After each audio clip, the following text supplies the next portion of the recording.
فریاد ہے، نمازیں تو میں پڑھ رہا تھا، لیکن نہیں کوئی وجہ تو ہوگی نا، وہ اس پہ تلاش کر رہا ہے، وہ جہنم میں دوزخ میں وہ گفتگو کر رہا ہے اور تلاش کر رہا ہے۔ اب وہ دوبارہ دنیا پر نظر ڈالتا ہے، پہلے تو اس نے اپنی عبادات پر ڈالی، اسے غرض نظر آئی، اپنی عبادات میں ریا نظر آئی، خدا سے تعلق اسے غرض کا تعلق نظر آیا، اس نے خدا کو خدا کی محبت میں پکارا ہی نہیں۔ پھر اس نے کہا، سوچا میں نے نمازیں بھی بہت پڑھتا رہا ہوں لیکن وہ بھی فائدہ مجھے نہیں دے رہی ہوں، میں جہنم میں چل رہا ہوں۔ باقی کہتے ہیں گرچہ بلندی میں عمارات فلک بوس، ہر شہر حقیقت میں ہے ویرانہ آباد۔ کہ دنیا جس دنیا سے میں آیا ہوں، اور یہ وہ دنیا ہے اقبال کے زمانے کی، آج کے زمانے کی دنیا تو اللہ اللہ توبہ، آج تو برج الخلیفہ ہے گرچہ بلندی میں عمارات فلک بوس۔ عمارات جانتے ہیں، فلک بوس، فلک آسمان کو، بوس یوں سمجھ لیں سادے الفاظوں میں، بوسہ کا لفظ اس سے نکلا ہے، یعنی فلک بوس آسمان کو چومنے والی، آسمان کو چھونے والی عمارتیں، اتنی اونچی عمارتیں۔ کہتے ہیں اگرچہ بلندی میں عمارات بہت اونچی ہیں، آسمان کو چھوتی ہی محسوس ہوتی ہیں۔ وہ تو اس زمانے کی عمارتیں تھیں، آج جب برج الخلیفہ دیکھیں کتنا ہی اونچا، اس وقت تو اس کے قریب بھی کوئی بلڈنگ نہیں تھی۔ تو یہ جو ترقی ہے، تہذیب ہے جناب، بڑی بڑی بلڈنگیں، بڑی بڑی فیکٹریاں، گاڑیاں، بنگلے، سڑکیں، ٹیم، بجلی گھر، الیکٹرانکس آلات، air conditions, luxury lifestyle, jet جہاز، ہے نا، پتہ نہیں کیا کیا، موبائل فون، انٹرنیٹ، وہ کہتا ہے یہ سب کچھ ہے، بہت بڑی رونق ہے شہروں میں جناب۔ لیکن آج اسے پتہ چل رہا ہے جس رونق کو، جسے ہم بھی بڑی رونق سمجھ رہے ہیں، بڑی ترقی سمجھ رہے ہیں، فوراً یورپ کی مثالیں دیتے ہیں، یورپ کی مثالیں دے کے اپنا تشخص ہی برباد کر لیا۔ کہتا ہے دوزخی کہہ رہا ہے ہر شہر حقیقت میں ہے ویرانہ آباد۔ آج اسے پتہ چل رہا ہے کہ کل تک میں جس کے لیے مر رہا تھا یہ تو ویرانہ ہے، بظاہر آباد لیکن حقیقت میں ویرانہ ہے آباد۔ کیا اچھی اقبال نے ترکیبیاں بنائی ہے، ویرانہ ہے آباد۔ تو جتنے بھی ترقی یافتہ شہر، روشنیوں سے بھرے ہوئے شہر، بلڈنگوں سے بھرے ہوئے شہر، گاڑیوں سے بھرے ہوئے شہر، بنگلوں سے بھرے ہوئے شہر،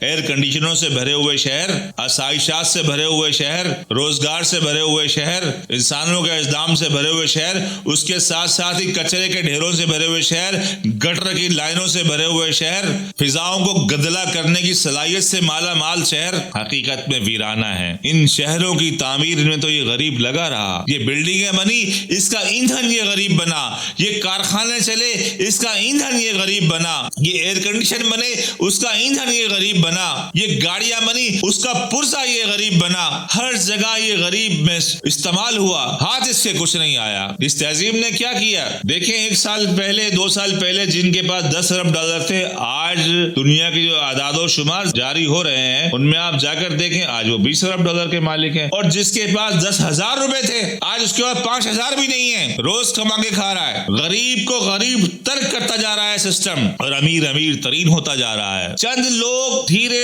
دھیرے چوستے سارا خون اکٹھا کر کے اپنے ڈالر، اپنی دولت اپنی تجوریوں میں بھر رہے ہیں۔ اور اسلام کو دیکھو، اسلام تمہیں کیسا نظام دے کر گیا تھا، مساوات کا نظام، تقسیم کا نظام۔ اسلام کے سامنے کمیونزم بھی فیل ہے، سوشلزم بھی فیل ہے، دنیا کی نجات صرف اسلام میں ہے گرچہ بلندی میں عمارات فلک بوس، ہر شہر حقیقت میں ہے ویرانہ آباد، ہر شہر ویرانہ ہے۔ یہ غریب کو جو یہ دوزخ میں بیٹھا ہوا اس کو اندازہ ہوا کہ میں جو برباد ہوا یہ تو ویرانہ ہے، جسے آج میں اس حال کو پہنچ گیا ہوں، دوزخ میں چل رہا ہوں۔ زندگی بھر میں مشقت کرتا رہا کہ شاید کسی بلڈنگ کا مالک بن جاؤں، شاید کسی بنگلے کا مالک بن جاؤں، اپنے گھر میں اے سی لگا لوں، اپنے گھر کے اندر واشنگ مشین لے آؤں، فریج لے آؤں، انٹرنیٹ لگا لوں، یہ کر لوں وہ کر لوں۔ اس چکر میں ہاتھ میرے کچھ نہیں آیا، میں رات دن ہی تگودو میں رہا اور مصیبتوں میں پھنستا رہا، اور جب مصیبت میں پھنستا تھا اس وقت خدا کو یاد کر لیتا تھا، نکلتا تھا، جس دن مجھے کھانے کو مل جاتا تھا پھر بھول جاتا تھا۔ لیکن میں انہی دنیاوی چیزوں کے حصول کے چکر میں لگا رہا۔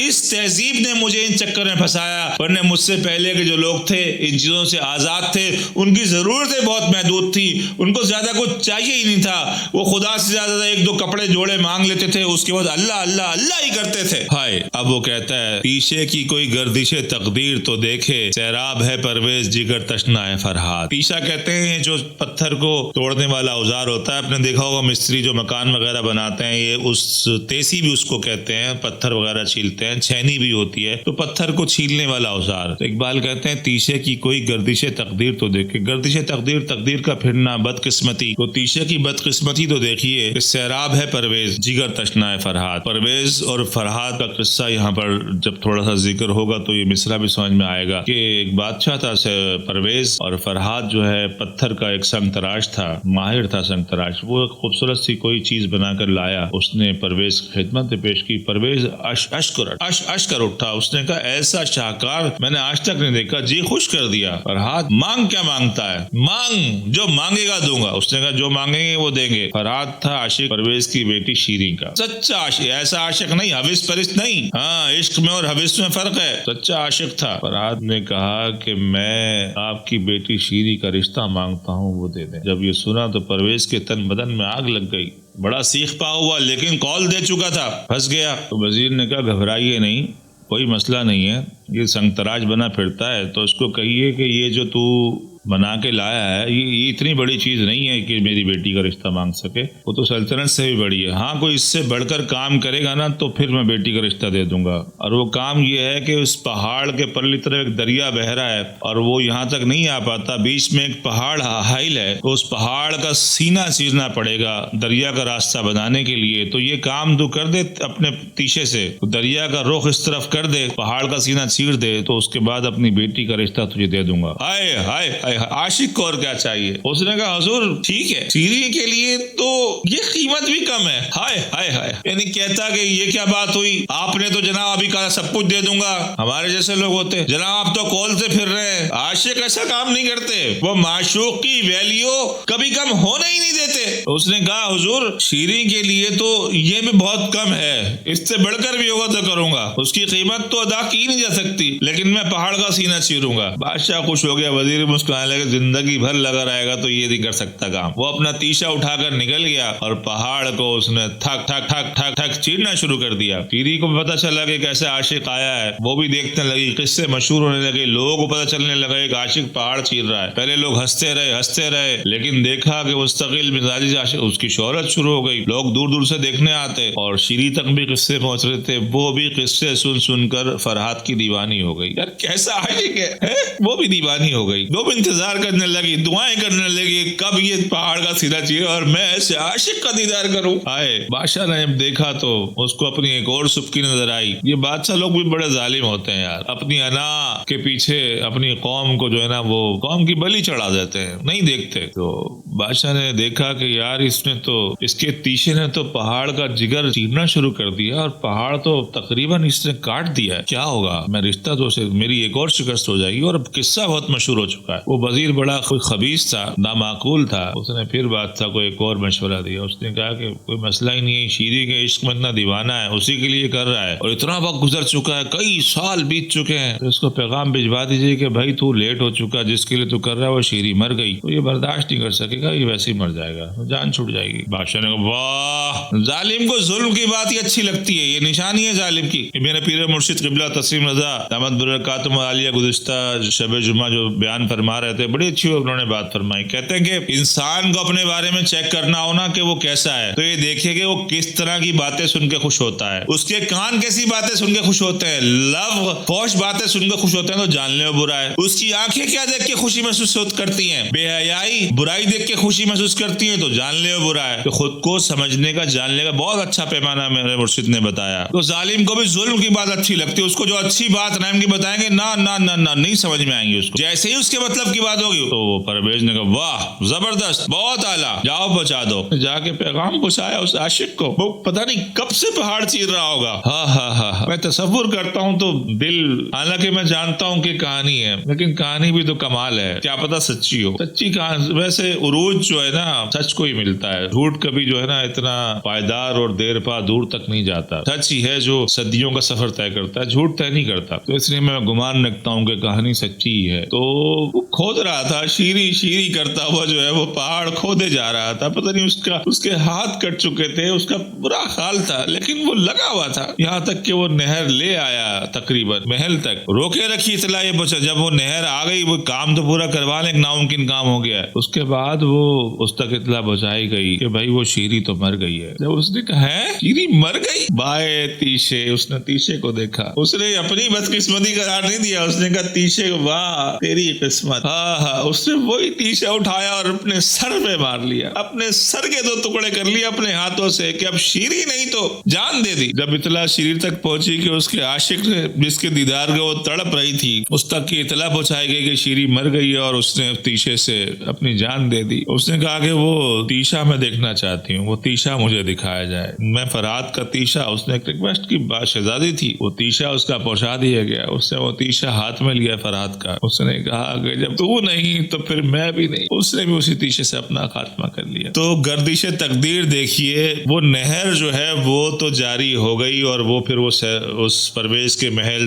والے اس سے فائدہ اٹھاتے رہے, لیکن فرحات کو شیری نہیں ملی, شیری کو فرحات نہیں ملا, تیشے کو یہ دونوں نہیں ملے. تو یہی حال غریبوں کا ہے, محکوموں کا ہے, مظلوموں کا ہے. فیکٹریاں بناتے ہیں, عمارات بناتے ہیں, گاڑیاں بناتے ہیں, مرمت کرتے ہیں, پنچر کرتے ہیں, جوتیاں بناتے ہیں, کپڑے سیتے ہیں, اسی میں لگے رہتے ہیں. لیکن ان کے ساتھ زیادتی, یہ اصل زیادتی یہ نہیں ہے کہ دنیا میں ان کا برا حال ہے. بیسیکلی ان لوگوں کے چکر میں اپنی آخرت بھی بھول جائے, اپنے مالک کو جس کے لیے پیدا کیا اس سے بھی غافل ہو جاتے ہیں. دیکھیں جو مالدار طبقہ ہے وہ دنیا میں عیاشی کر لیتا ہے, آخرت میں جلنا ہے تو ٹھیک سمجھ میں آتی ہے بات. لیکن ایک غریب آدمی دنیا میں بھی غربت میں گزارے, آخرت میں غربت وہ عذاب میں جائے, یہ بات ذرا ڈس بیلنس لگتی ہے. اس کو سمجھانے کی کوشش کر رہے ہیں کہ غریبوں, اے مظلوموں, اے محکوموں, یہ جو تمہارے قاتل ہیں, یہ تو ظالم ہیں, ان کی غلامی سے باہر آ جاؤ. جب تک باہر نہیں آؤ گے تمہاری دنیا بھی برباد یہ کر رہے ہیں, صرف دنیا برباد نہیں کر, یہ تمہاری آخرت بھی برباد کر رہے ہیں. اور یہ ہیں کون, یہ ہیں کون, یہ آخر میں میں بتاؤں گا. نہیں, میں آخر میں, اقبال نے بھی آخر میں بتایا ہے, نام لے کر بتایا ہے. آگے فرماتے ہیں یہ علم, یہ حکمت, یہ سیاست, یہ تجارت, جو کچھ ہے وہ ہے فکر ملوکانہ کی ذات. یہ علم جس کے پیچھے ہر غریب سوچتا ہے میں اپنے بچے کو دلاؤں گا, اسکول بھیجاؤں گا, میں قرض لے کے فیسیں بھروں گا, مہنگی فیسیں بھروں گا, بھوکا رہوں گا, کچھ نہیں کھاؤں گا, کپڑے نہیں بناؤں گا, جوتی نہیں پہنوں گا, بچے کی فیسیں بھروں گا. یہ حکمت, یہ ڈاکٹریٹ, یہ سیاست دان آپ دیکھ لیں. سیاست, یہ دین نے سیاست نہیں سکھائی جو سیاست آپ کی. دین میں ایسی کوئی سیاست نہیں ہے, ہمارے دین میں ایسی کسی سیاست کا کانسیپٹ نہیں ہے. لیکن بہرحال ڈیموکریسی ہے, اسلام ڈیموکریسی کا بانی ہے, جمہوریت انسانیت کو دی اسلام نے, لیکن یہ طرز ڈیموکریسی, طرز جمہوریت جو یہ ہے یہ اسلام کا نہیں ہے. ہاں, یہ علم, یہ حکمت, یہ سیاست, یہ تجارت, یہ جو آپ آج ڈالر کے محتاج ہو گئے ہیں, آپ اپنی مرضی سے اپنی چیزیں اپنے دوسرے ملکوں کو بیچ نہیں سکتے. عجیب و غریب غلامانہ تجارت, یہ جدید دور کی تجارت. جو ماضی میں تجارت تھی وہ تو جس کا دل چاہا جہاز بھرا, جہاں مرضی لے گیا, جو کچھ لے گیا, جس کو چاہے بیچ دیا, ایک آزاد تجارت تھی. اب نہیں ہے, یہ اس نئی سسٹم نے پیدا کیا ہے. ایک نئی, کس نے پیدا کیا ہے اقبال آگے بتا رہے ہیں, دوزخی. آخر میں کس نتیجے میں پہنچا کہ مجھے دوزخ میں کس نے پہنچایا.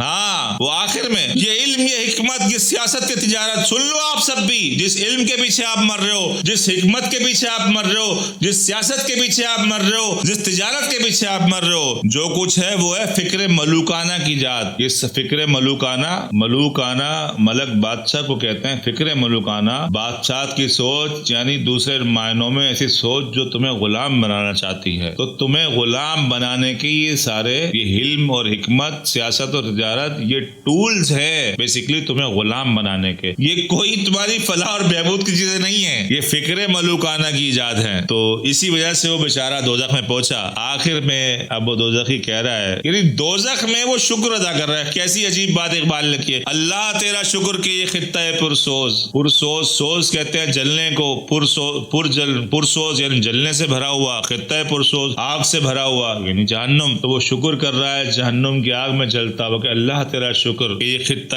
پرسوز سوداگر یورپ کی غلامی سے ہے آزاد۔ ہائے ہائے ہائے، اس نے نتیجہ نکال لیا کہ آج میرا جو یہ حال ہوا، میں نے دنیا میں غلامی کی، مظلومی کی، محکومی کی زندگی گزاری، اور اس کے ساتھ وہ تو پہلے بھی لوگ گزارتے تھے، غلامی کی مظلومی کی زندگی بھی گزارتے تھے، لیکن وہ اپنے رب سے غافل نہیں ہوتے تھے، اپنے اصل مقصد سے غافل۔ لیکن اب جو زندگی گزاری ہے، دور اقبال میں جو زندگی گزار کے غریب جا رہا ہے، آج کے دور میں جو غریب زندگی گزار کے جا رہا ہے، وہ دنیا سے تو محروم ہو ہی رہا ہے، لیکن اس کی آخرت بھی چھین لی ہے۔ تو وہ شکر ادا کر رہا ہے کہ اللہ تیرا شکر کہ خطہ پرسوز سوداگر یورپ کی غلامی سے آزاد۔ یہ یورپ کا جو تاجر ہے، اس نے مجھے اس حال پہ پہنچایا ہے۔ یہ ورلڈ بینک، یہ IMF، یہ ڈالر کے قرضے دینے والے، یہ دنیا کو جکڑنے والے مہاجن، یہ پوری انسانیت، یہ صرف مسلمانوں کا مسئلہ نہیں ہے، یہ پورے افریقہ کے غریبوں کا مسئلہ ہے، پورے ایشیا کے غریبوں کا مسئلہ ہے، ہاں، اور یورپ کے تارکین وطن کا مسئلہ ہے، اور یورپ کے باشعور، باضمیر، درد مند لوگوں کا مسئلہ ہے۔ پورا یورپ یہ چند لوگ ہیں، یورپ میں بہت اچھے لوگ بھی ہیں، یہاں یورپ کے لوگ مراد نہیں ہیں، جو یورپ کے چند لوگ، جو تجار، جو تاجر، جو ایسٹ انڈیا کمپنی بنا کر آئے تھے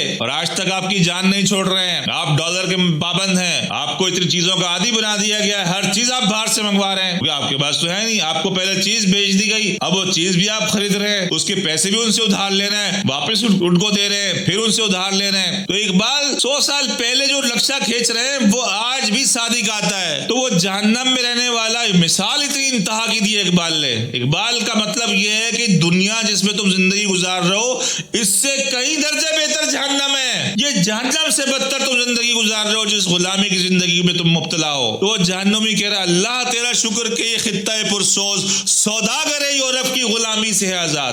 یہاں جہنم میں یہ سوداگر نہیں ہے، تو یہاں کوئی چانس میرے بن سکتے ہیں کہ میں روؤں گا، اپنی غلطیوں کی پشیمانی کا اظہار کروں گا، اپنے مالک کے قریب ہوں گا، کیونکہ یہاں مجھے موقع مل گیا۔ یہ آگ مجھے نہیں روکتی اپنے مالک کو یاد کرنے سے، تو مجھے امید ہے ایک دن میرے رسول کا فضل و کرم ہوگا، مجھ پر کوئی وسیلہ کام آئے گا، میرا رب مجھ پر توجہ کرے گا۔